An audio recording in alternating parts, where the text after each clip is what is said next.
వందే మాత్రం. నేను మీ జర్నలిస్ట్ నవత. పైన స్క్రీన్ మీద కనిపిస్తున్నాయి కదా, అది రిటైర్డ్ అయిన ఒక ఉద్యోగి ఆవేదన. రిటైర్డ్ అయిన తర్వాత వచ్చే పైసలతోటి పిల్లల లైఫ్ సెట్ చేయడం కానీ, వాళ్ళ వృద్ధాప్యానికి సంబంధించి ఎంతో కొంత బ్యాంకులో డిపాజిట్ చేసుకొని వాటి ద్వారా హాయిగా జీవితాన్ని గడపాలి అనుకుంటారు. లేదా ఆరోగ్య సమస్యలకు కానీ, అమ్మాయి పెళ్ళికి కానీ ఇంకో రకంగా ఉపయోగించుకోవాలనుకుంటారు. కానీ రిటైర్డ్ అయిపోయి ఏళ్ళు గడుస్తున్నా, నెలలు గడుస్తున్నా ఇంకా రిటైర్మెంట్ డబ్బులు రావట్లేదు. ఇది తెలంగాణలోని సగటు రిటైర్డ్ ఉద్యోగి ఆర్తనాదం. అసలు దీన్ని వినే నాదుడే లేడా?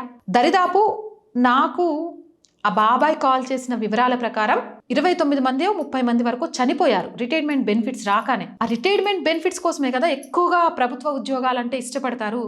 అంటే ఒక వయసు వచ్చిన తర్వాత ఎవరి మీద ఆధారపడకుండా మేము బ్రతకగలం అనే ఒక దానికోసమే కదా.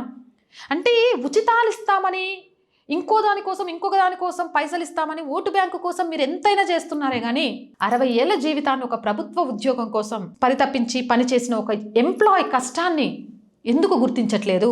ఒక ఉచితం ఇవ్వడం మా ఓటు బ్యాంకుకి ఎంత ముఖ్యమో, ఈ రాష్ట్రానికి ఒక ప్రభుత్వ ఉద్యోగిగా ఒక ఉద్యోగి చేసిన సేవలను గుర్తించి వాళ్ళ రిటైర్మెంట్ బెనిఫిట్స్ ఇచ్చి సత్కరించడం కూడా మా బాధ్యత అని రాజకీయ పార్టీలు ఎందుకు అనుకోలేకపోతున్నాయి అధికారంలోకి రాగానే?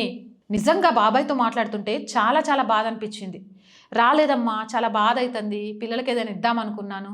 ఆయన చెప్పిన వివరాల్లో కొంతమంది హాస్పిటల్స్లో ఖర్చు పెట్టడానికి రిటైర్మెంట్ డబ్బులు వస్తాయని ఎదురు చూసి రాక ఆరోగ్య కారణాలతో కూడా చనిపోయిన వాళ్ళు ఉన్నారంట.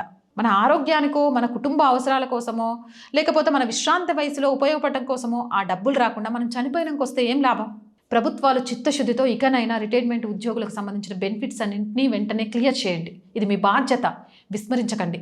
జై హింద్, జై భారత్.